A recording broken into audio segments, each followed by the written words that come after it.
mais qu'est-ce qu'il fait, lui? Et l'attaque de Tadej Pogacar à plus de 50, 80, 100 km de l'arrivée. De nouveau Pierre Rolland, attaque de Pierre Rolland. Attaque de Marlou. Aïe, aïe, aïe, attention, Philippe peut le pas rappeler. C'est fini.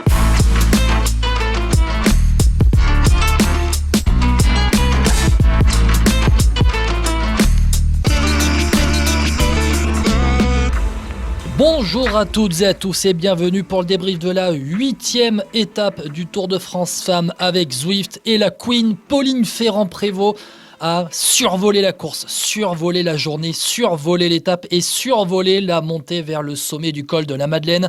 Pauline Ferrand-Prévot, maillot jaune avant la dernière étape.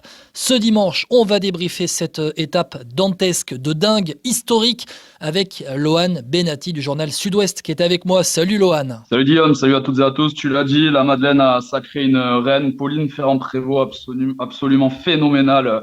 Ce samedi, elle a dégoûté, assommé toutes ses rivales dans la Madeleine pour créer des écarts, mais tout bonnement hallucinants. Ouais, c'est incroyable, hein. Elle colle quand même 1,45 à la première poursuivante, Sara Gigante, avec qui elle était partie à 8 km de l'arrivée. C'était Gigante qui avait initié le premier mouvement pour faire exploser le groupe maillot jaune, le groupe des favorites dans le col de la Madeleine. Une attaque assez lointaine quand même de Gigante, mais Pauline Ferrand-Prévot, moi, elle m'a dégagé une impression de facilité tout au long de la montée. À un moment donné, elle était en dernière position du groupe maillot jaune dans la route de Demi Vollering. On en parlera après de la néerlandaise. Mais encore une fois, en étant en dernière position. Alors, elle a l'habitude de cacher ses émotions sur le vélo, avoir un visage très fermé. Mais là, le visage était fermé, concentré et le coup de pédale était hyper léger. Ouais, on se posait la question avant la Madeleine, comme tu l'as dit, sur les premières difficultés, sur les premiers contreforts de la Madeleine. On la voyait un peu vers la fin du groupe, voilà. Mais comme tu l'as dit, sur les deux dernières, comme sur les deux dernières étapes, elle s'était cachée, elle a bien caché son jeu. Ça faisait 2 jours qu'elle avait dit qu'elle avait coché cette étape de la Madeleine. Ça serait très compliqué avec un effort très long. Et puis voilà, 11 km, dès que Tim Lecourt, qui avait fait un gros boulot pour Sara Gigante, s'est garé. Gigante a attaqué, Rouillé-Cars a suivi, et puis Pauline, dans un second temps, s'est mis à lâcher Vollering. Donc là, on s'est dit qu'elle avait quand même de très très bonnes jambes. Elle est facilement revenue sur Sara Gigante. Et puis, 8 bornes de l'arrivée, elle est partie, là encore, lâcher Gigante, rejoindre Fischer Black et Castellane, qui étaient les deux devant. Elle s'est mise à rouler, elle a bossé, puis elle a fait craquer tout le monde pour partir à 5 km de l'arrivée et créer des écarts hallucinants. Vraiment, c'était assez fou. Une 45 sur la meilleure grimpeuse du peloton, que tu avais d'ailleurs mis sur le podium hier. Et puis, 3 minutes sur Vollering, 3,30 sur Kessia Nievadoa en 10 km. Elle était imprenable. On a revu Tadej Pogacar, mais sous le maillot de la Visma, quoi. Non, mais c'est incroyable. Et d'ailleurs, quand elle lâche Gigante, elle la lâche au tempo, au train. Il n'y a pas d'attaque. C'est vraiment, elle l'a fait péter dans sa roue. Ouais, c'est pour ça que je te dis que ça m'a un petit peu fait penser à Pogacar. C'est ce numéro comme ça en solitaire de Giborn, assis sur la selle, visage impassible, bouche fermée. Elle était en totale démonstration. Elle demandait de l'aide de personne. Elle avait son objectif en tête. Elle savait où elle devait aller. Et puis voilà, c'était clairement la reine de cette Madeleine et de cette étape. Et puis là, elle se dirige avec une telle avance au classement général vers son rêve ultime de remporter Tour de France. T'imagines quand même en 1 an à peine la liste et les objectifs que Pauline Ferrand-Prévot a coché sur cette liste. Les Jeux Olympiques, le VTT à domicile, c'est bon. Paris-Roubaix, c'est bon. Le Tour de France, c'est en passe d'être bon. On parlera à la fin du podcast de l'étape de demain, de ce qu'on attend avec les écarts. Au général, on parlera de tous les écarts. Mais en 12 mois, ce qu'elle nous a fait, tous les objectifs qu'elle s'est fixés, Tour de France, on va dire que c'est pratiquement fait parce qu'il y a tellement d'écarts qu'on voit mal comment elle peut être décrochée aussi bien en montée qu'en descente. On connaît ses capacités de descendeuse aussi à la française, mais elle a fini le jeu en fait. Bah oui, comme tu l'as dit, en 1 an, elle a gagné tout ce qui lui manquait. Déjà qu'elle avait sur la route et évidemment en VTT, en cyclo, un palmarès impressionnant, l'un des plus beaux du cyclisme féminin. Là, en 1 an, elle a tout gagné. Elle se donnait 3 ans pour gagner ce Tour de France. mais elle a gagné. Elle se posait des questions sur ses capacités haute montagne vis-à-vis des meilleures grimpeuses. Elle a gagné avec une telle marge, une telle facilité que ouais, c'en est surprenant. Je pense elle s'est surprise aussi elle-même. Et comme tu dis, elle a terminé le jeu. Alors, est-ce que, du coup, ça va précipiter, on va dire, une fin de carrière, prochainement, vu qu'elle se donnait 3 ans pour le gagner? Je sais pas, ça serait quand même dommage au vu de sa forme, parce que, clairement, elle s'affirmait aujourd'hui comme la meilleure coureuse du monde. Ça serait dommage, mais, Je rappelle qu'elle a 3 ans de contrat à la Visma jusqu'en 2027. oui, bien sûr, à voir si elle voudra du coup aller au bout de son contrat, mais il faudra quand même trouver la motivation, hein, d'aller s'entraîner, d'aller trouver de nouveaux objectifs après ce qu'elle a fait là. C'est tout bonnement hallucinant et je pense qu'il y a peu de monde qui l'attendait à ce niveau-là et vainqueur avec une telle démonstration sur ce Tour de France. Ouais, alors après, pour la motivation, il y a tellement de courses aujourd'hui qui existent et qui n'existaient pas à l'époque où elle était sur la route, qu'elle n'a pas encore gagné, que Pauline Ferrand-Prévot, la motivation, elle sera là. Et finalement, briller tout au long du calendrier, elle pourra le faire. Mais sur cette impression qu'elle a dégagée aujourd'hui, ouais, c'est incroyable. Moi, franchement, je suis sur le cul, je te le dis. Ouais. Je ne pensais pas, Pauline Ferrand-Prévot, et je l'avais dit en début de saison, quand on avait fait un peu la présentation de la saison, je pensais que par rapport à ses aptitudes en VTT et en cyclocross, on rappelle que en 2014, elle est championne du monde des 3 disciplines, de la route, du cyclocross et du VTT. Je pensais pas qu'elle était capable de gagner le Tour de France dès la première année. Son objectif dans les 3 ans, sous 3 ans, je pensais qu'elle était réellement capable, parce que quand elle se fixe des objectifs, elle peut le faire, et elle le fait.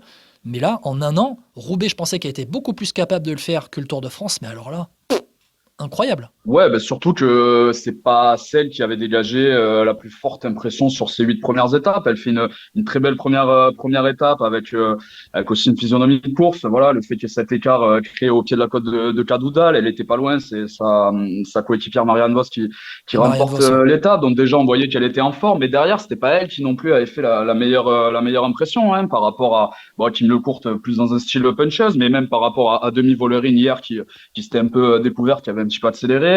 Kessia Neviadova qui faisait quand même une très très bonne impression, qui dégageait beaucoup de sérénité. Les 2 grandes favorites de ce tour ont complètement explosé aujourd'hui. Comme tu as dit, hein, 3 minutes sur Vollering et 3:30 sur Neviadova, mais c'est hallucinant, quoi. C'est hallucinant. Personne, je pense qu'il y a en tout cas, peu de monde pensait que Pauline était capable de gagner de cette manière-là. Même elle. Ah oui, je pense que même elle, bien sûr, je pense que dans ses déclarations, elle était assez honnête en disant que voilà, elle savait pas trop à quoi s'attendre. Peut-être, je pense qu'un podium pour un premier tour, je pense qu'elle aurait été satisfaite.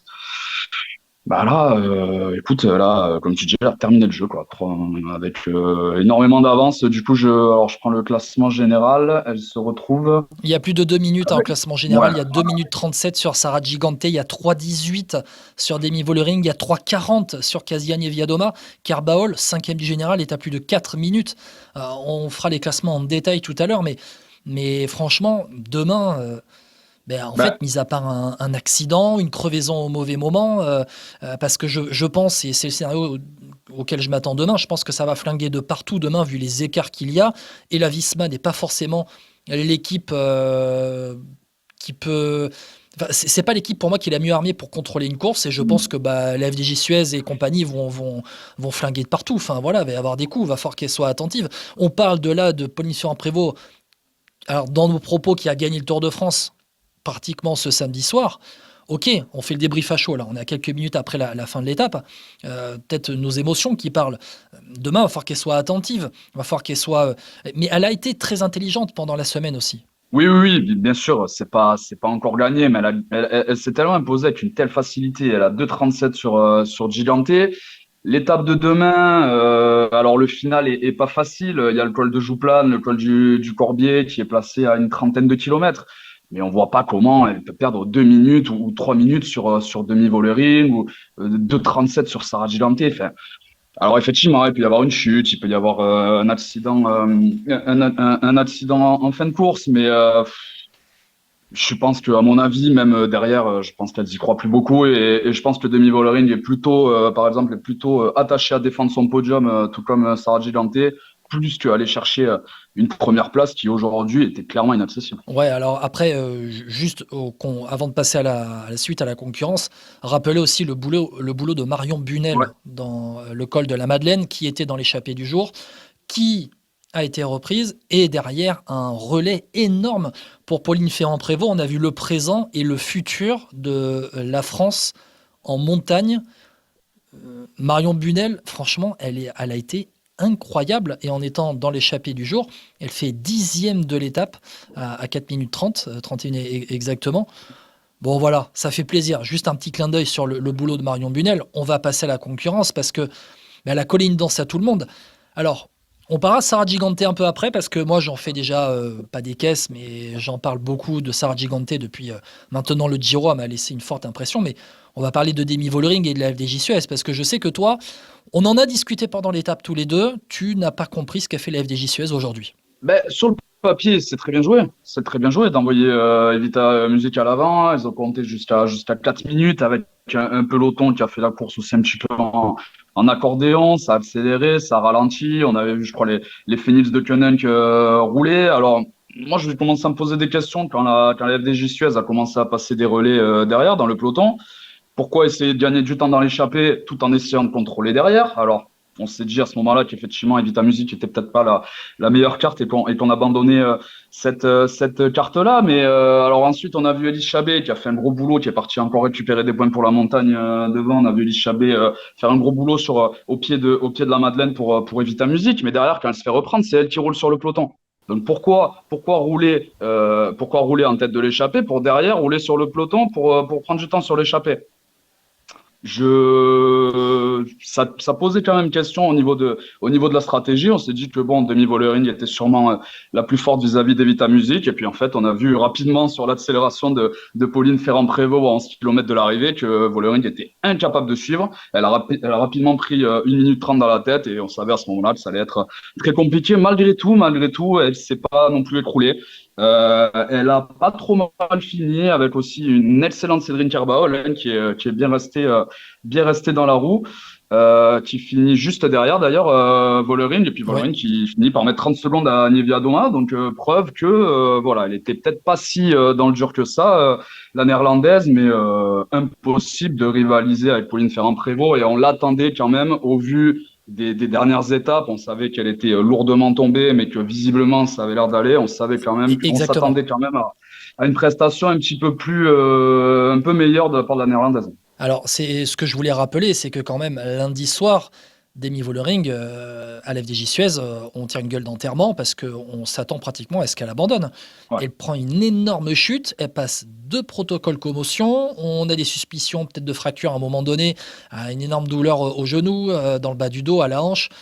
Et franchement, elle revient de très très loin, la néerlandaise. Hein. Elle nous avait rassurés sur les étapes précédentes, mais finalement... Alors, Pauline Ferrand-Prévot était clairement la plus forte aujourd'hui, et je pense que vu les écarts, même par rapport à Sarah Gigante, tu vois, je pense que Demi Vollering était même en dessous, parce que l'impression de facilité qu'on dégageait Ferrand-Prévot et Gigante, personne derrière n'a dégagé autant de facilité. Mais que Vollering prenne 3 minutes par Ferrand-Prévot et prenne 1,15, 1,18 exactement par Sarah Gigante, ça, je m'y attendais, moi, parce que Demi Vollering, depuis 2 ans, c'est clairement la femme la plus forte sur les courses par étapes. Dès qu'il y a des étapes de montagne, c'est la première fois que je la vois réellement craquer de cette manière-là. Et je peux pas me sortir de la tête cette chute de lundi soir où, franchement, peut-être et certainement qu'elle en paye un peu le coup aujourd'hui, quoi. Alors, effectivement, il y a cette image qui est assez parlante quand elle est incapable de suivre Pauline Ferrand-Prévot sur son accélération, le fait qu'elle prenne rapidement 1 minute 30, on se dit oh là là, ça va être très compliqué pour elle. Mais après, effectivement, comme tu le dis, comptablement, elle est aujourd'hui 3e du classement général. Alors, elle est très loin de Pauline Ferrand-Prévot, mais elle est qu'à 40 secondes de Sarah Gigante. Elle a 20 secondes d'avance sur Kecia Nevadova, donc effectivement, c'est pas si mauvais que ça de la part de Demi Vollering, mais la FDJ Suez a tellement dégagé une telle puissance collective. Elles étaient 3, je crois, de mémoire dans le top 10 du classement général avant cette étape. Oui. Il y a Scoot et Vita Music qui peut mettre aussi le doute dans la tête des rivales de la FDJ. Donc on se dit que c'est parfaitement joué et on est un petit peu quand même déçu du côté de FDJ qui avait dégagé une telle sérénité collective depuis 8 jours. On est quand même un petit peu déçu du résultat. On s'attendait à mieux. Mais comme tu l'as dit, après la chute où elle est pas passée loin de l'abandon, cette troisième place qu'il faudra quand même garder, cette troisième place et surtout cette réaction dans la Madeleine que j'ai quand même bien aimée, elle s'est bien accrochée. C'est pas si raté de ça de la part de la FDJ, même si évidemment elle venait pour la victoire finale. Ouais, alors moi je vais pas l'enterrer pour l'étape de demain vers Châtel, les portes du Soleil, parce que je vais pas oublier que Sarah Giganté en descente, c'est catastrophique. Que l'FDJ Suez a une supériorité numérique, qui a toujours Musique et la Boost dans le top 10, donc c'est-à-dire que ce sont quand même des femmes qui sont fortes, qui seront présentes quand il y aura peu de monde demain, quand ça va attaquer de partout, parce que pour moi, dans l'étape de demain, vu les écarts au général, ça va flinguer de partout, que ce n'est pas une arrivée au sommet, qu'il y aura certes Jouplane et le col du Corbier hors catégorie, première catégorie. Il y aura déjà une première catégorie plutôt dans l'étape avec la côte d'Arrache-Lafras. Je pense que la FDJ Suez va nous tenter quelque chose. Après, Demi Vollering, elle, a déjà fait podium du Tour de France. Demi Vollering a déjà gagné le Tour de France. Mais la FDJ Suez n'a jamais fait podium du Tour de France. Donc, quelle va être la position ? Est-ce qu'on va tenter un coup, quitte à se dire, quitte à tout perdre, on peut essayer de gagner, on peut essayer de reprendre du temps, tenter un coup, faire craquer Giganté. On a vu à un moment donné que quand Giganté a été lâché aujourd'hui, la FDJ Suez a embrayé. Voilà, je me demande quelle position on va avoir demain dans l'équipe de Stéphane Delcourt, mais vu le profil de l'étape de demain, ça va pas être... ça va pas être une partie de plaisir pour Pauline Ferrand-Prévot et Sarah Giganté aux 2 premières places du général. Franchement, moi, à 3,20, j'ai quand même du mal à y croire. J'ai du mal à entretenir ce suspense-là. Et à mon avis, à la FDJ, on sait aussi, après cette étape, déjà, c'est quand même un coup dur. Hein, il va falloir s'en relever. Puis je pense à mon avis, on a oublié aujourd'hui la victoire finale. Hein, 3,20, il faudrait un miracle. Oui, mais ça s'est joué à la pédale, bien évidemment. Voilà. Mais je veux dire, notamment par rapport à Giganté. Après, Pauline Ferrand-Prévot, l'écart est fait. Ouais, bien sûr. Après, si la FDJ vise absolument ou fait de cette deuxième place un objectif, clairement, il n'y a que 40 secondes avec Sarah Giganté. Donc là, c'est tout à fait possible. Après, est-ce que dans la tête, dans l'esprit de Demi Vollering, faire deuxième ou troisième change beaucoup de choses? Je sais pas. Comme tu l'as dit, pour la FDJ, c'est sûr que c'est quand même un excellent résultat, surtout derrière Pauline Ferrand-Prévôt, qui est quand même l'une des plus grandes championnes cyclistes féminines du 21e siècle. Donc oui, c'est sûr que la FDJ, de toute façon, dernier jour, voilà, ils vont essayer d'aller chercher cette étape. Demi Vollering, c'est une immense championne, donc je pense qu'elle aura aussi envie de réagir. Mais bon, déjà, il faudra défendre ce podium-là, cette 3e place, parce que Keshia Neviadoma n'est vraiment pas loin. Ouais, il y a 22 secondes d'écart entre Vollering et Neviadoma, 3e et 4e. Et puis tu parlais de la descente, ouais. Mais la dernière descente, elle sera donc à 22 km de l'arrivée. Donc, le Corbier, voilà. la descente du Corbier, puis après remonter en faux plat montant jusqu'à Châtel Porte du Soleil. Mais le fait qu'il y ait que ce soit faux plat montant et non pas un réel col, si tu perds du temps dans la descente et que tu te retrouves isolé, c'est là que la force du nombre de l'FDJ Suez va pouvoir parler et que Vollering va pouvoir en profiter, parce que là, tu peux perdre tu peux perdre pas mal de temps quand même. Ouais, Tu peux perdre 30 à 30 secondes à 1 minute. À la différence près que les AG Insurance, et notamment Tim Lecourt, a fait un très gros boulot. Elle m'a impressionné. Moi, Guéquier aussi. Tout à fait. Donc, je pense qu'elle est bien entourée, Sarah Giganté, notamment Tim Lecourt, qui s'est vraiment mis par terre pour sa leader. Donc, voilà, rien pour ça, je pense qu'elle sera bien entourée demain. Si évidemment Guéquier et Tim Lecourt arrivent à passer les difficultés. En effet, je vais rappeler l'interview de Stéphane Delcourt, le manager de la FDJ Suez, qu'on avait vu avant le Tour de France dans Vélo Podcast, que vous pourrez retrouver notamment sur la chaîne YouTube de Vélo Podcast. On arrive près des 1000 abonnés. Essayez de vous abonner pour qu'on arrive à cette barre des 1000 avant la fin de ce Tour de France demain, ainsi que les plateformes Apple Podcast, Deezer, Spotify.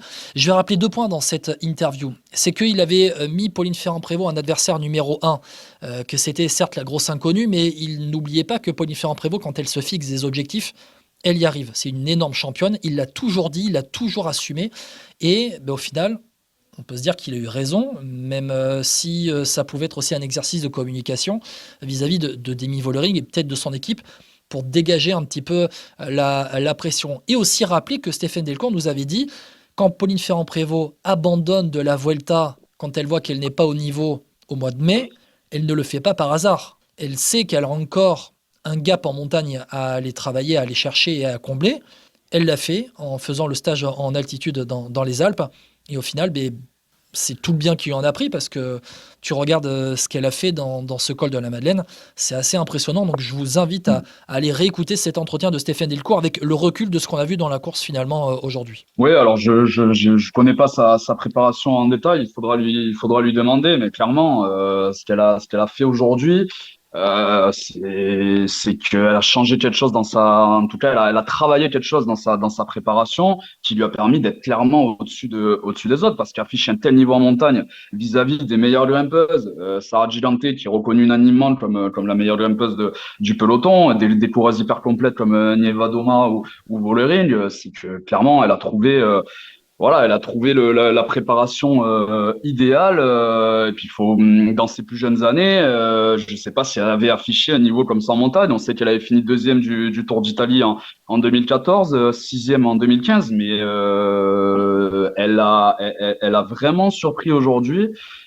Et c'est peut-être la meilleure Pauline Ferrand-Prévôt qu'on a en montagne 10 ans plus tard à 33 ans. Et après après son retour sur route qui était loin d'être gagné d'avance. On sait qu'elle écrasait tout le monde en VTT. En tout cas, ces derniers temps, elle a prouvé aux Jeux Olympiques et là, elle le prouve encore sur ce tour aujourd'hui. Comme tu l'as dit, on a l'impression un peu de revenir en 2014 quand elle était la reine des trois disciplines. Je pense que c'est un jour et une étape qui restera dans l'histoire du cyclisme français minima féminin et évidemment l'un de ses plus beaux jours en carrière. Ouais, complètement. Et dans l'histoire du Tour de France aussi, que ce soit homme ou femme, on rappellera aussi que Pauline Ferrand-Prévot, elle est arrivée au Tour de France en ayant perdu du poids aussi depuis Paris-Roubaix, 4 à 5 kilos, je crois, de perdu pour Pauline Ferrand-Prévot. Ça avait pas mal débattu, mais notamment Stéphane Delcourt qui nous avait dit, nous, c'est pas notre politique de jouer sur la minceur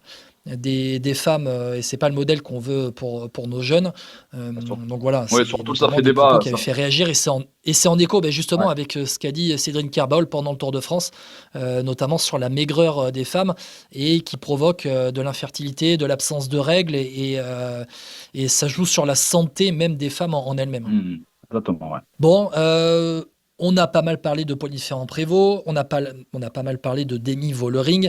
Les tops, les flops, un petit peu de la journée avant de passer au classement. Forcément, en top, je vais pas remettre un pavé sur Sarah Gigante. On peut quand même. Mais elle a confirmé en fait aux yeux du monde entier ce qu'on avait entreaperçu au Giro. Je rappelle que si elle ne perd pas 1,30 dans une bordure à la moitié du Giro, elle remporte les 2 étapes au sommet du Giro, du Tour d'Italie, il y a 3 semaines. Elle a survolé les étapes de montagne. Et voilà, elle termine 3e du général derrière Elisa Longo-Borghini et Marlène Reusser au Giro. Et au final, c'était réellement la plus forte en montagne. Aujourd'hui, c'était la plus forte derrière Pauline Ferrand-Prévot. C'est vraiment un profil, je trouve, assez atypique dans le peloton féminin, c'est-à-dire c'est une pure grimpeuse. Elle, je crois qu'elle s'est fait lâcher peut-être dans toutes les étapes depuis le début de ce Tour de France féminin. C'est assez incroyable. Je t'avoue qu'elle m'a beaucoup surpris aujourd'hui. Je pensais qu'elle était trop juste. Elle m'avait pas fait une énorme impression. Les montées courtes et punchy, elle était un petit peu en retrait. On sait, tu l'as dit, qu'en descente, elle a des difficultés. Elle avait pris une bordure, sur le Tour d'Italie. C'est une pure grimpeuse. Elle s'exprime quand la pente approche les 7, 8, 9, 10% sur des efforts assez longs. On l'a encore vu aujourd'hui, c'est la meilleure des coureuses normales, j'ai envie de te dire, aujourd'hui, en mettant quand même une 15 sur Vollering, une 45 sur Nieva Doma. Je l'attendais pas à ce niveau après son début de Tour de France. Je la pensais un petit peu aussi émoussée, je la sentais pas en forme, mais toi tu y as cru, ça il faut te le reconnaître, tu l'avais joué sur le podium. Elle fait presque mieux que ça parce que derrière elle était c'est celle en tout cas qui a tenu le plus tête à Pauline Ferrand-Prévôt. Elle a clairement mérité sa 2e place du général après un début de tour pas facile non plus pour elle, mais non, un grand bravo à Sarah Gigante cette belle deuxième place aujourd'hui. Ouais, elle a été monumentale. On peut dire que c'est la meilleure des humaines Ouais. si on, si on Aujourd'hui, ouais, considère que clairement. Pauline Ferrand-Prévot est une extraterrestre. On fera un autre pavé sur Pauline Ferrand-Prévot dans le débrief du Tour de France femme que vous retrouverez demain après l'étape. Donc ne vous inquiétez pas, on en reparlera. De Sarah Gigante aussi. Dans les autres tops de la journée, il y a... Ouais, il y a Nive Fischer-Black qui fait 3e, qui était issue de l'échappée. La néo-zélandaise qui fait une remontée au général, qui gagne 5 places et qui est 8e maintenant. Elle a fait une énorme montée aussi, la coureuse de la Lidl Trek. Derrière, je ne vais pas parler de flop, mais en fait, des femmes qui... voilà, Demi Vollering n'a pas été au niveau qu'on espérait, on en a parlé. Cédric Kerbol qui a fait 4e de la Vuelta au mois de mai, elle confirme aussi sa montée en puissance depuis 2 ans maintenant.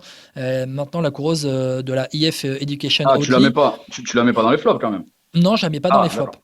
Non, parce que Cédric Kerbol, en fait, elle est au niveau que j'attendais. Par rapport à Demi Vollering qui n'est pas au niveau que j'attendais.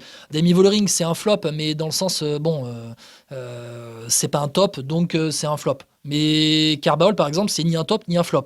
Parce que Kerbol, elle est là où Ah, j'attendais. moi, j'ai envie de la mettre dans les tops aujourd'hui. Tu vois, je trouve qu'elle a vraiment fait une belle étape. Pareil, elle a connu un début de tour un petit peu compliqué. Elle a perdu du temps. Et là, elle se retrouve aujourd'hui 5e du Tour de France, 6e de l'étape. Je trouve que c'est une très, très belle étape de la part de Cédric Kerbol aujourd'hui. Ouais, alors tu vois, par exemple, Kerbol, je l'avais mise en top à la Vuelta parce que réellement, à la Vuelta, c'était l'affirmation de Cédric Kerbol au très haut niveau mondial où ça bataillait réellement. Par exemple, en flop, je mettrais Anna van der Breggen qui a lâché très loin de l'arrivée, à 15 bornes de l'arrivée, la néerlandaise. Voilà, Anna van der Breggen, elle n'était pas au niveau. Elle n'était pas aérienne au Giro, elle fait 5 ou 6 du Giro.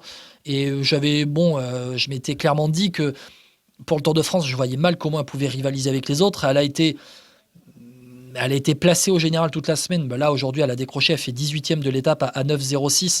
Dans la même seconde, elle arrive juste derrière Kim Lecourt, la maillot jaune qui lâche le maillot jaune. Mais par exemple, aussi en flop, je mettrais pas Yara Castellane, justement, qui elle fait 5e de l'étape, mais Paulina Rojakers qui fait 9e. Parce qu'elle termine derrière Yara Castellane, son équipière de la Phoenix de Koenig, avec une Phoenix de Koenig, mais qui a encore fait le tempo au pied du col, qui a encore fait le tempo pendant l'étape. Et au final, pour une Paulina Rojakers, qui a lâché du temps et beaucoup de temps aujourd'hui, 9e à 3,38 de Pauline Ferrand-Prévot. Et Rojakers, c'est la 6e du général. Ouais, même si elle a tenté quand même de suivre Sarah Gigante, mais effectivement, elle a pas tenu la distance. Ouais, Elle a explosé. Je suis assez d'accord avec toi. Moi, je rajoutais quand même Kasia Nievadoma. Je l'attendais quand même bien meilleure. Je l'attendais pas autant en difficulté, surtout qu'elle était encore très très bien entourée par son équipe Canyon SRAM. Elle a pas réussi à conclure. Elle a souffert, vraiment souffert dans cette difficile montée de la Madeleine, qui était assez abrupte. D'ailleurs, c'est un versant moins connu et assez abrupt. Et elle a souffert. Elle termine 8e de l'étape à 3,26 derrière Cédric Kerbol, derrière à plus de 20 secondes de Demi Vollering. Donc clairement, c'est une contre-performance de la part de la tenante du titre. Et en top, je mettrai la polonaise Dominika Wlodarczyk, la compatriote de Niewiadoma, qui termine à 4 secondes la vainqueur sortante du Tour de France. Et finalement, qui rattrape un peu le Tour de France de la team UAE après l'abandon d'Elisa Longo-Borghini en début d'épreuve. Donc voilà, la polonaise qui se révèle aussi, elle aussi au top niveau mondial et qui est maintenant 7e du général après avoir gagné 4 places aujourd'hui. Donc voilà, la polonaise qui est vraiment montée en puissance pendant ce Tour de France femme avec Zwift. Lohan, je pense qu'on a bien débriefé cette étape-là. Tu as encore un truc à ajouter, vas-y. Non, je veux juste saluer quand même le panache d'Evita Music parce que bon, mine de rien, elle était placée au général, même si on sait qu'elle est en soutien de Demi Vollering. Et puis, ça aurait pu fonctionner, hein, d'avoir un petit peu d'avance suffisamment d'avance au pied de la Madeleine. C'était sûrement compliqué pour aller décrocher le maillot jaune vu la forme de Pauline Ferrand-Prévot, mais j'ai un petit peu tapé sur la FDJ au niveau tactique, mais je tiens à saluer Evita Music qui a bien limité la classe, mine de rien aujourd'hui, et qui est toujours 9e du général. Exactement. Avant de passer au classement, je voudrais faire une grosse bise à Julien Després d'Actu Cyclisme Féminin, qui était sur la grande boucle toute la semaine et qui a dû quitter le Tour de France. Voilà, je lui fais une grosse bise et on pense très fort à lui à Vélo Podcast, notre partenaire d'Actu Cyclisme Féminin. Donc grosse bise. Les classements, j'y vais. Alors, je regardais les délais aussi dans cette étape-là. fixé à 45 minutes et 29 secondes. J'ai pour l'instant, au moment où on parle, dernière de l'étape, Chloé Dygert, 128e à 45 minutes 18 secondes. Chloé Dygert, l'américaine de la Canyon SRAM, qui donc a sauvé sa place sur le tour pour la dernière étape pour seulement 11 secondes. Il y a Delixine Miermont qui était un peu au-delà de la 60e place, la française, qui a fait deuxième d'une étape de montagne au Giro au début juillet, qui n'a pas pris le départ de cette étape-là. Et j'ai peut-être une femme qui me manque dans le classement. Loane, de ton côté, est-ce que tu l'as? Non, j'en ai 128 à l'arrivée et je crois qu'elles étaient 130 à l'arrivée hier. Donc voilà, on va en profiter pour rappeler quand même le classement de la journée avec Pauline Ferrand-Prévot qui s'impose. On va rappeler les écarts parce que ils sont gigantesques. 1,45 devant Sarah Gigante de la Agi Insurance Soudal Team dans cette étape-là. Nive Fischer-Black, 3e de la Lidl Trek à 2,15. Demi Vollering et Yara Kastelein à 3,03. 6e Cédrine Cardol à 3,18. Dominika Vlodarczyk à 3,22. 7e devant Kazian Eviadoma Finet à 3,26. Paulina Roya-Kers, 9e à 3,38. Et top 10 complété par Marion Bunel à 4,31. Evita Music 11e, 4,39. Juliette Labousse 12e à 5,55. Kim Lecourt a lâché son maillot jaune. Elle est 17e de l'étape à 9,06 dans la même seconde, juste devant Anna van der Breggen. On a Maëva Skiban qui était dans l'échappée du jour également, qui a craqué au pied de la Madeleine, 21e de l'étape à 9,40. Au classement général, donc on a Pauline Ferrand-Prévôt en tête, 2,37 d'avance sur Sarah Gigante à la veille de l'arrivée à Châtel, les Portes du Soleil. Demi Vollering 3e sur le podium à 3,18. Au pied du podium, Kazian Eviadoma 4e à 3,40. Cédrine Kerbaul 5e à 4 minutes 11. 6e Roya-Kers à 4,26. Dominika Vlodarczyk 7e à 5,02. Nive Fischer-Black 8e à 5,52. Evita Music et Juliette Labousse complètent le top 10 à 5,58 et 7,14. Kim Lecourt qui a lâché son maillot jaune est maintenant 11e à 8 minutes 50 devant Anna van der Breggen à 9,25. Pour les Françaises derrière, on a Maëva Skiban 16e à 16 minutes 26. Et parmi les Françaises derrière, on a Julie Bégaud et Tissia Rio 27 et 28e du général à 32 et 36 minutes. Est-ce qu'au classement général, tu as un commentaire? Non, je pense qu'on aura une belle bataille pour cette troisième place entre les deux rivales, Demi Vollering et Keshia Nievadoma. Vraiment, je salue la 5e place de Cédrine Kerbaol. C'est vraiment une très belle perf. Et puis nos deux Françaises, en plus d'être de fidèles équipières, qui arrivent en plus à faire des top 10, Evita Music et Juliette Labousse. Donc voilà, un grand bravo à nos Françaises qui ont encore porté haut les couleurs de la France aujourd'hui. Et je reviens sur l'étape du jour. Donc pour l'instant, je ne vois que Chloé Dygert, dernière de l'étape, et Dixine Miramont. J'ai pas vu s'il y avait une femme qui était hors délai pour l'instant ou une autre qui avait abandonné pendant l'étape. On y va avec le classement par points. On a vu Lorena Wiebes pas mal de temps dans le groupe maillot jaune. Elle a pris 2 points aujourd'hui, donc elle a 210 points à la veille de l'arrivée, devant Marianne Vos à 178 points dans le classement par points. Kim Lecourt 3e à 133 points. Demi Vollering 4e à 121. Franziska Kor, l'allemande, 5e à 95 points. Le classement de la montagne avec Élise Chabé, maillot à poids toujours, qui a pris 15 points aujourd'hui, tout comme Pauline Ferrand-Prévôt, avec sa victoire au sommet à la Madeleine. Élise Chabé, 44 points en tête, devant Maëva Skiban, 28 points, qui a pris 11 points aujourd'hui. Sike Smulders, 3e, 17 points. Pauline Ferrand-Prévôt, 4e, 15 points, devant Brody Chapman, 5e, 14 points, tout comme Sarah Gigante à 14 points. Le classement des jeunes, Julie Bégaud qui a craqué de la Cofidis aujourd'hui. C'est Nienke Vinke qui a fait l'écart dans ce classement pour le maillot blanc. La néerlandaise de la Picnic PostNL, elle compte maintenant 8,59 d'avance sur l'ancienne championne du monde junior, Tissia Rio, qui a fait une belle étape aujourd'hui et toujours 3e de ce classement des jeunes à 12 minutes 37. On a Marion Bunel qui est maintenant 4e, qui est la meilleure jeune du jour et qui a à 19 minutes pratiquement la meilleure équipe. Et bien c'est toujours la FDJ Suez avec 10 minutes d'avance sur la Agi Insurance Soudal Team et 22 minutes pratiquement sur les Visma. Demain, pronostic pour la dernière étape, Châtel, les Portes du Soleil. Tu veux un petit mot? Ouais, tu veux dire un petit mot peut-être sur les classements annexes. On peut considérer que c'est fait pour Lorena Wiebes. Oui. Et pour Élise Chabé aussi? On est d'accord. Eh ben oui, Élise Chabé, du coup. Alors, Est-ce que Maëva Stiban, qu'on a vu, voilà, à bout de force aujourd'hui, elle avait tenté, elle était facilement revenue sur l'échappée, puis elle a pété à 16 km de l'arrivée dans le début du col de la Madeleine. Est-ce qu'elle aura suffisamment de fraîcheur et de force pour aller prendre des points de main? Parce que, mine de rien, il y a pas mal de points distribués entre la côte d'Arrache-la-Frasse, le col de Jouplane, le col du Corbier. Voilà, Maëva Stiban peut rester une menace pour Elise Chabet, mais on a vu qu'Elise Chabet avait fait quand même de ce maillot à poids un objectif, et vu la contre-performance aujourd'hui de Demi Vollering, à mon avis, on reverra Elise Chabet à l'avant demain. Oui, je pense également. Allez, pronostic, on y va, Châtel, les Portes du Soleil. Qui tu vois gagner? Écoute, tu l'as dit, finale, alors étape difficile, finale en faux plat, un petit peu plus accessible pour des femmes rapides si elles arrivent à passer Jouplane et le Corbier. Alors je suis pas sûr qu'elle ait la pointe de vitesse, mais Sarah Gilante m'a fait une très très belle impression aujourd'hui. Donc pourquoi pas si elle arrive à s'extirper en solitaire dans le final. Après, moi je pense que le panache des deux championnes, Demi Vollering et Kasia Nievadoma, à mon avis, on pourra le voir demain. Elles vont surtout se battre aussi, je pense, pour le podium final du Tour de France. Donc il y a quand même de l'enjeu sur cette étape. Allez, je te donne Demi Vollering. La réponse, c'est le panache de la championne. Bon, et puisque je ne donne pas comme toi, par principe, on va faire un 4 à la suite avec une 4e victoire française de suite, une Cédrine Kerbaol qui va s'imposer. Donc voilà, pour le gros coup, Cédrine Kerbaol, qui je le rappelle, est 5e du général.